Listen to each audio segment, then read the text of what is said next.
si JL De Los Santos. AJ Vitog with a teardrop. Of course, has been tinkering with this lineup, looking for the right combinations. Or Tuste knocks down the three.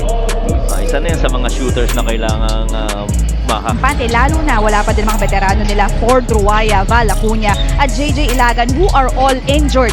But for today's game, Coach Alden and the Cagers are still on a high and hoping ma-carry over ang confidence from their big win. Kailangan nilang makabuild ng momentum sa mga susunod. Di na naman daw siya Natin na maghanap buhay mo ng isang bagay, hindi mo pwedeng iwasan ng ganun-ganun lang. As Dave Moralde misses and JP Sarao.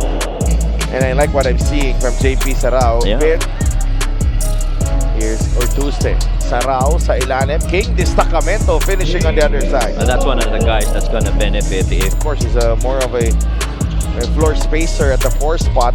Jamil Ortuste. Beautiful move from Jamil Ortuste. 5 points. That went far, that actually had problems with a zone was Zamboanga last season. And they addressed Denzel Wong.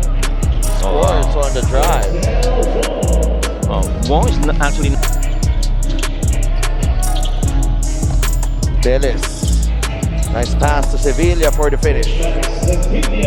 Si Escocio, they're losing actually about 30 points with James Martinez and Wawi Escocio moving out. Medyo malaki. Those guys are warriors inside the paint. There's a steal. Cuyos, the finger roll. You like that blue cheese gets it to Wawi and James. And looks like mauubusan ng oras sa Muntinlupa. Or Tuesday, the extra pass to Lucero for 3. That is offline. And Moralde finally getting the first field goal para 28-15. Low scoring affair here. Sarao with a one-hander. Wala walang tumikit kay JP Sarao.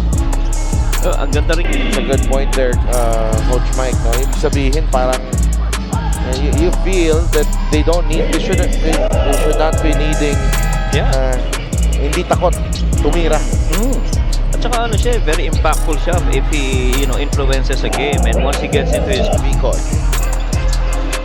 Nabitawan ng bola, Fabro, tough angle, no problem para kay Rodel Fabro.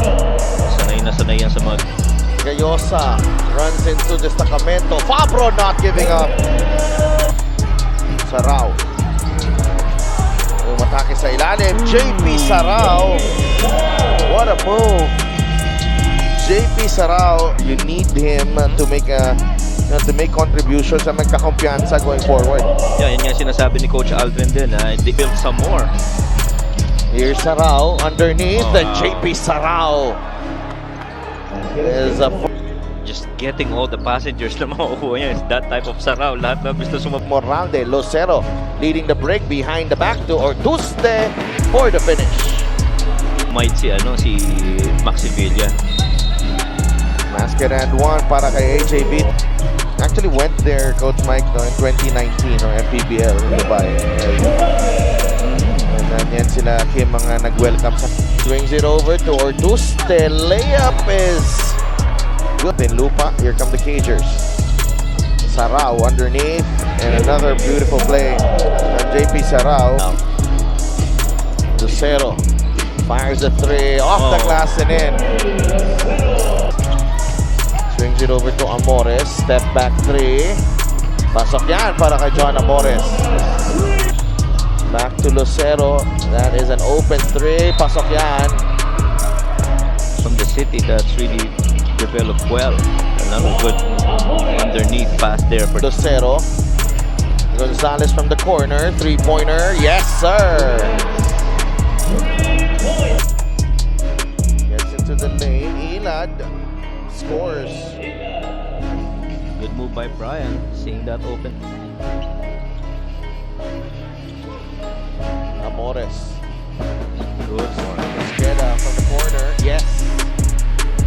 Tawa ni Chino Mosqueda. Here he is trying to recover. Inayaan niya na lang. AJ Vitog for the score. Malagtas. The fadeaway. That's good.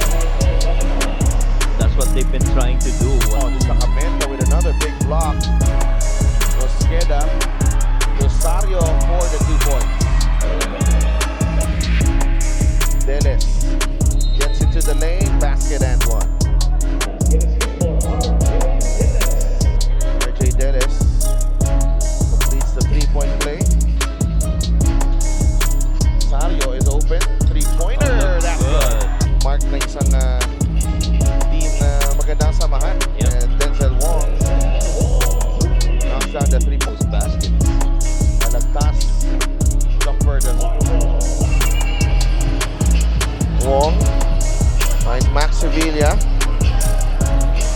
Second try. With San Juan, Nueva Ecija, and I guess that was Pampanga, the other one. Tulong din naman, no, with a few players getting game time. 14 turnovers in the ball game. Mas marami pa sila. Yeah. Esa Deles kicks it out to Fabro. Three-pointer. Yes. Covers the loose ball. Shot clock down to 2. Finds Elad for the 2 points. After the victory over Makati, they followed it up with a convincing win against the Bicol Volcanoes.